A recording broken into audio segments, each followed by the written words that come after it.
NP studio present ইমানি voice.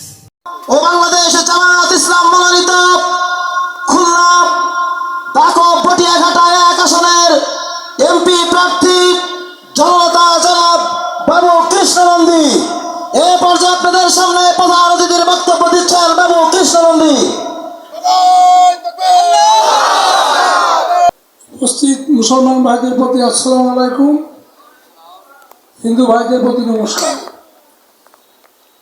Sutarkhali নির্বাচনী সমাবেশে সভাপতিত্ব করছেন জিএম আজিজুল হক। বিশেষ অতিথি হিসেবে উপস্থিত আছেন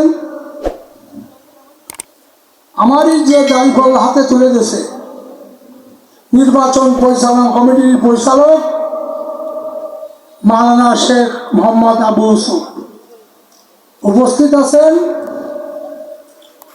নির্বাচন পরিচালনা কমিটির সদস্য সচিব মোহাম্মদ আলামিন গুলদার। সামনে উপবিষ্ট ভাইরা, আপনারা কেমন আছেন?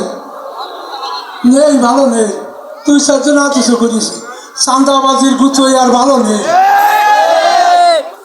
এত চান্দাবাজি যে এই অঞ্চলে হয়ে গেছে, এই বন ঘেঁষা মানুষ মরিয়ে গেছে। তা কি করি, কবে তো ভালো আছি, কর কায়দা নেই তো, কবে কি করি করতে পারবেন আপনারা?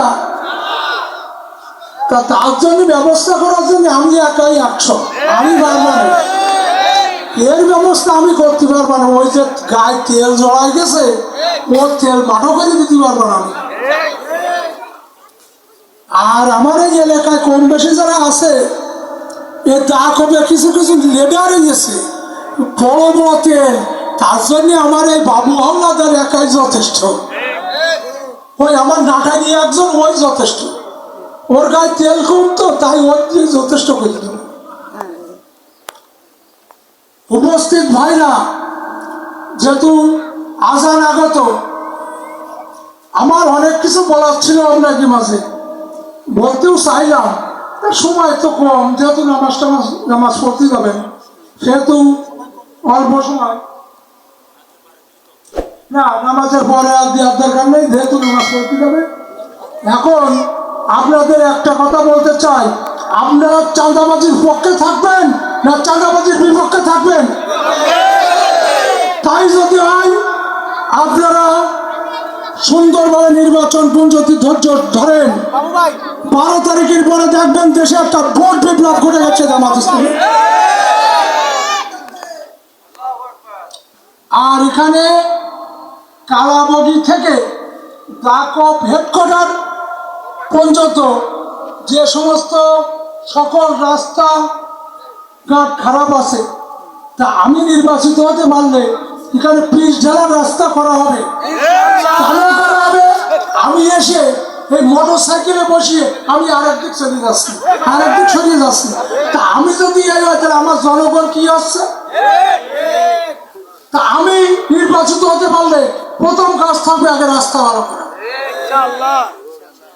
আপনাদের পাশে যে ইউনিয়নের স্বাস্থ্য কেন্দ্র আছে, এইটা 50 শয্যা বিশিষ্ট করতে বলেছেন আমার আজুল সাহেব। বাবা, তোমরা 54 বছর সরকারে ছিল যারা, তাদের কাছ থেকে তো তুমি 5টা শয্যা বিশিষ্ট হাসপাতালে দিতে পারোনি। তাই তুমি একবারে 50টি দাবি করতেছ কেন?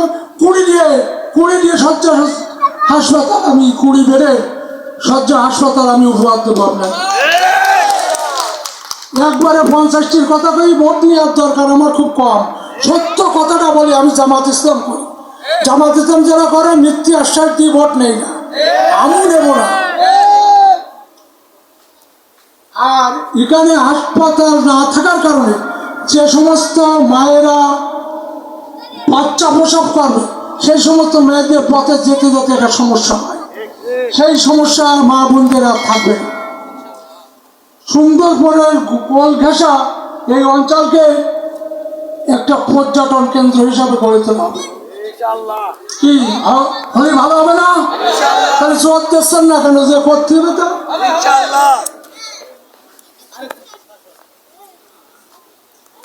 আর এখানে জেলে বাওয়ালিদের হয়রানি বন্ধ করার কথা বলিয়েছি। জেলে বাওয়ালিরা মাছ ধরতে যায়, তাদের যে ট্যাক্স পিএলসি 15 টাকার ট্যাক্স কত নেই? 1500 টাকা নেই। আমি নির্বাচিত হতে পারলে বা এখনই আমি করে দিতে পারি 15 টাকাই দিতে হবে, 1 টাকাও বেশি নেওয়া যাবে। আমরা চাঁদাবাজের সরকার না, আমরা চাঁদাবাজিতে পছন্দ করি না। আগামী 12 ফেব্রুয়ারি নির্বাচনে আপনারা 2টা ভোট দেবেন, একটা ভোট হ্যাঁ আর একটা ভোট কি? দাড়িপাল্লার ভোটটি আমাকে বিজয়ী করতে পারলে আমি বিজয়ী হব না, হবেন কে? আপনারা আর ডাক্তার শফিকুর রহমান, আর বিজয়ী হবে আমার নেতা অধ্যাপক মিয়া গোলাম পরোয়া। আমার ক্ষমতার লোভ একটু কম আছে। কেন? আপনারা বলতে পারেন তাহলে নির্বাচনে আসলাম কেন? ও বাবা, নির্বাচনে না আসলেই মানুষের যদি সেবা যত্ন না করা যায় তাহলে আমি কি করব? আমার টাকা পয়সা দিয়ে লাভ হবে কি?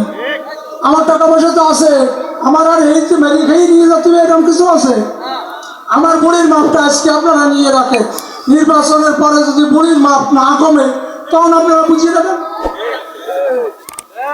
ঠিক আছে তো? তা আপনারা 12 ফেব্রুয়ারি নির্বাচনে দাড়িপাল্লাকে জয়যুক্ত করতে পারবেন তো? দাড়িপাল্লা জয়যুক্ত হবে, দাড়িপাল্লা ধন্যবাদ সবাইকে। আগামীকালকের জনসভায় অধ্যাপক মিয়া গোলাম পরোয়ার সেক্রেটারি জেনারেল, তার জনসভায় আপনারা সবাই দলে দলে উপস্থিত হবেন। সবাইকে ধন্যবাদ। বৈঠকটা বাজার চত্বর। আমার সময় এসে 2-5 মিনিট পরে